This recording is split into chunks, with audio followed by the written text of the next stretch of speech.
وإذ قال ربك للملائكة إني جاعل في الأرض خليفة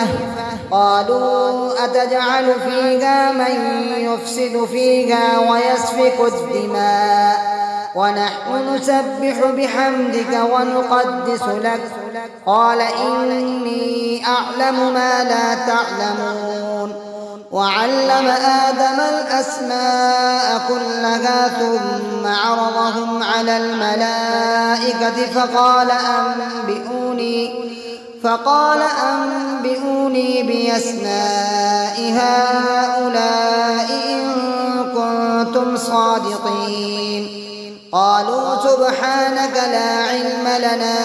إلا ما علمتنا إنك أنت العليم الحكيم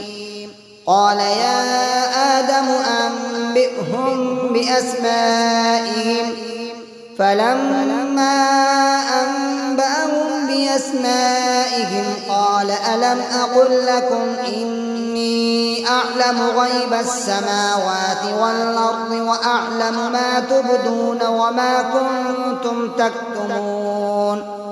وإذ قلنا للملائكة اسجدوا لآدم فسجدوا إلا إبليس أبى واستكبر وكان من الكافرين فقلنا يا آدم اسكن أنت وزوجك الجنة وكلا منها رغدا حيث شئتما ولا تقربا هذه الشجرة فتكونا من الظالمين فأزلهما الشيطان عنها فأخرجهما مما كانا فيه وقلنا اهبطوا بعضكم لبعض عدو ولكم في الأرض مستقر ومتاع إلى حين فتلقى آدم من ربه كلمات فتاب عليه إنه هو التواب الرحيم قلنا اهبطوا منها جميعا